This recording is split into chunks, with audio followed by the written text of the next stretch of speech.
નવસારી મહાનગરપાલિકાની બેદરકારી પર એક નજર કરીએ। મહાનગરપાલિકાના રેન બસેરામાં પાણીનો બગાડ થઈ રહ્યો છે, ગંદકી છે અને બેદરકારીના દ્રશ્યો સામે આવ્યા છે। સ્થળ નિરીક્ષણ દરમિયાન ઘણી બધી ખામીઓ દેખાઈ અને જેના કારણે જવાબદાર તંત્ર સામે સવાલો ઉઠ્યા છે। જો કે આ અંગેનો અહેવાલ પ્રસારિત થતા હવે તંત્ર જાગ્યું છે।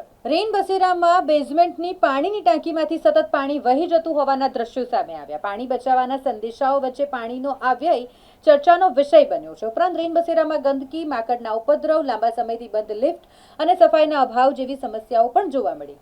કોંગ્રેસના વોર્ડ 4ના પ્રભાબેન વલસાડે સ્થળ પર પહોંચ્યા, નિરીક્ષણ કર્યું અને અહેવાલ સ્પાર્ક ટુડે ન્યૂઝે પ્રસારિત કર્યો એટલે તંત્ર એક્શનમાં આવ્યું। ઘટનાને લઈને થયેલી રજૂઆતો બાદ હવે વોર્ડ નંબર 4ના કોર્પોરેટર આસિફ બરોડાવાલા દ્વારા તાત્કાલિક પગલાં લેવામાં આવ્યા છે। રેન બસેરા પરિસરમાં ફોગિંગ મશીન દ્વારા દવાઓનો છંટકાવ, વ્યાપક સફાઈ અભિયાન અને અન્ય જરૂરી જાળવણીની કામગીરી શરૂ કરવામાં આવી। નવસારી મહાનગરપાલિકા દ્વારા બનાવવામાં આવેલું રેન બસેરા એટલે રાત્રિ નિવાસ સ્થાન। ત્યારે ગત રોજ એક ફરિયાદ આવી હતી અને તેને લઈને સ્પાર્ક ટુડે ન્યૂઝની ટીમ ઘટના સ્થળે પહોંચી હતી। ઘટના સ્થળે પહોંચતા અનેક તર્ક વિતર્કો સામે આવ્યા હતા। ત્યારે વોર્ડ નંબર 4ના જે વિભાબેન વલસાડિયા છે તે પણ હાજર હતા અને તેમને સ્થળ નિરીક્ષણ કર્યું હતું અને એક અહેવાલ રજૂઆત કરવામાં આવ્યો હતો। સ્થાનિક લોકોની રજૂઆત હતી અને એક ફોન કોલ આવ્યો હતો સ્પાર્ક ટુડે ન્યૂઝની ટીમને કે અહીંયા જળ એ જ જીવન છે।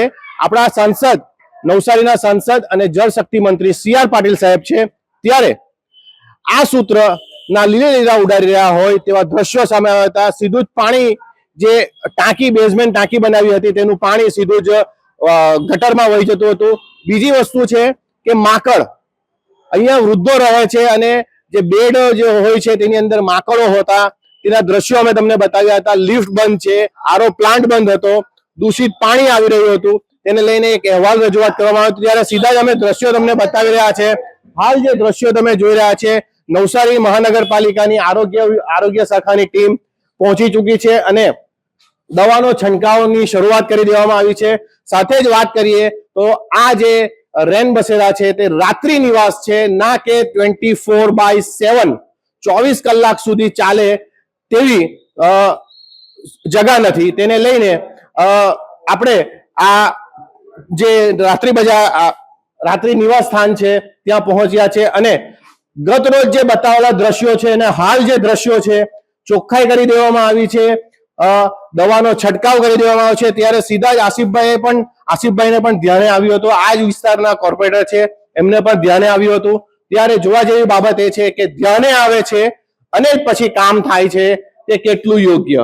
એટલે કહી શકાય કે મીડિયા જાગૃત કરે ત્યારે જ આ વસ્તુ કરવામાં આવે તેવું જાણવા મળ્યું છે। ત્યારે આ જે એજન્સી છે, જે જામનગરની એજન્સી છે, શા માટે નવસારી જે લોકલ છે તેને આ કામ આપવામાં નથી આવ્યું તે પણ એક પ્રશ્નાર્થ ઉઠવા પામ્યો છે। ત્યારે આપણી સાથે આસિફભાઈ બરોડાવાલા જે અહીંયા છે તેમની સાથે અને એમને જે કામની શરૂઆત કરી દેવામાં આવી છે, શું કહેશો આસિફભાઈ? જે પ્રશ્નો હતા, પ્રશ્નોને લઈને તમારા ધ્યાને આવ્યું અને તમે તાત્કાલિક એક વોર્ડ નંબર 4ના કોર્પોરેટર છો અને ઘણા એવા કામો કરો છો, કોર્પોરેટર ન હતા તે છતાં પણ શું કહેશો આ ધ્યાને આવ્યા પછી? એટલે તો મિનેશભાઈ, તમારા બધાનો બી આભાર માનું છું, પણ જે વ્યક્તિગત જોવા જઈએ અહીંયા ટોટલી મહાનગરપાલિકા સારી એવી સાફ સફાઈ અને તમને 55 અમારા અહીંયા જે રહેતા છે, જે ગરીબ ને જે બિચારા માંગવાવાળા જે અહીંયા રહેતા છે, એ લોકોને જમવાથી લઈને, ટીવી જોવાથી લઈને કે એમને મેડિકલથી લઈને બધી અહીંયા સવલતો છે, બહુ સારી વાત છે। સાથે અમારા મેયર અશોકભાઈ દોરાજીયા, કમિશનર સાહેબ આ વસ્તુમાં બી ચિંતિત રહેતા છે, એ અમારા માટે ગર્વ સમાન છે। પણ અમુક વસ્તુ એવી હોય કે ભાઈ આટલી મોટી ફેમિલીમાં કંઈક નોર્મલી વસ્તુ હોય જેને વિપક્ષ જે રીતે ચડાવી રહેલું છે એવું અહીંયા દેખાતું જરા પણ નથી। છે કે ભાઈ હવે આટલામાં 55, 70, 80 માણસ, જે 70, 80 માણસ છે તેમાં નોર્મલી કંઈક જીવડા કે એવું કંઈ હશે, એના માટે અમે લોકો તાત્કાલિક આપણા માધ્યમથી આપે જે જણાવ્યું તે પ્રમાણે અમે તાત્કાલિક અમે બંને કાઉન્સિલર અહીંયા દોડી આવ્યા છે અને તાત્કાલિક અમારી મહાનગરપાલિકાની મલેરિયા શાખાના અધિકારીથી લઈને સાફ સફાઈ વાળા બધા તમામ અહીંયા હાજર છે। આપ એમના અહીંયા જે કુસુમબેન જે સવાર અને બપોર રાત અને 3 દિવસ 3 ટાઈમ, બલકે હું તો કહું છું બરોબર સાફ સફાઈ દેખરેખ રાખતા છે. સાથે જેને એજન્સીને કામ આપેલો તેને બી અમે વાતચીત કરી, તે બી સારી રીતે ધ્યાન આપતા છે. એક ભાઈ અચ્છા બીજું કે અહીંયા બ્લડ પ્રેશર જેવી વસ્તુ બી ચેક કરવામાં આવતી છે, મેડિકલ સુવિધા, અને નજીકમાં ડોક્ટર છે જે ભાઈને જે ચામડીનો રોગ થયેલો હતો, અહીંયાના જ એજન્સીના જે અમારા જે ઇન્ચાર્જમાં છે ઋતિકભાઈ પોતે જાતે લઈને જતા છે. પણ વિપક્ષ જેવી રીતે ચડાવેલું છે, ફક્ત પોતાની સસ્તી પરિસ્થિતિ માટે જે આગળ કરીને ફોટા પાડીને જે કર્યું છે એવું અહીંયા દેખાતું નથી. અહીંયા રોકવા માંગીશ. સાક્ષાત અમે જાતે પોતે સ્થળ નિરીક્ષણ કર્યું હતું. વિપક્ષે કોલ નથી કર્યો, અમને સ્થાનિકોએ કર્યો. અહીંયા સ્થળ પર આવી અને જોવામાં આવ્યું ત્યારે અમે જાતે પોતે માકડ જોયા છે, પાણીનો વ્યય થયો હતો. વિપક્ષ ને એનો કોઈ પ્રશ્ન જ નથી. એમને જાણ થઈ અને એ આવ્યા છે વિઝિટ પર. પરંતુ જોવા જેવી બાબત એ છે કે સ્થળ પર જોતા અમારી ટીમ ઘટના સ્થળે પહોંચી હતી. માકડ સાક્ષાત જોયા હતા, હજુ પણ માકડો છે, હું તમને બતાવી શકું છું. તો વિપક્ષ અને પક્ષની વાત તો દૂર રાખો તો ઘણી સારું. તમને એ જ વાત કરતો છું મિનેશભાઈ, પેલા આગળ બી તમને કીધું કે તમારો આભાર માનું છું. આગળ મેં શબ્દ વાપરો, આભાર માનું છું.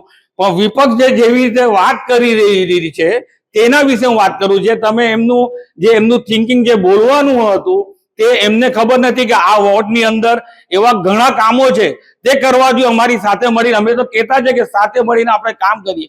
અમારો પક્ષ એમ નથી શીખવાતું સબકા સાથ સબકા વિકાસ સપના સાથ, બધાને સાથે લઈને ચાલવાવાળા છે. અમે બધાએ નક્કી કર્યું છે કે સાથે મળીને કામ કરવું છે. તમારો જેટલું આભાર માને એટલું ઓછું છે મિનેશભાઈ. મેં તમને કીધું કે કઈક ચીજ એવી હોય તમે અમને બતાવી રહ્યા છે ને સારી વાત છે, સેવાકી. અને આ તો રેન બસેલા એક જન્નત અને એક સ્વર્ગનું સેવાકીયનું કામનું પુણ્ય મળે એવું કામ છે. તો ચોક્કસ કહી શકાય કે નવસારી શહેરની અંદર નવસારી મહાનગરપાલિકા દ્વારા કાર્યરત રેન બસેરા ની અંદર ગત રોજ સ્પાર્ક ટુડે ન્યૂઝ દ્વારા એક અહેવાલ રજૂ કરવામાં આવ્યો હતો. તેને લઈને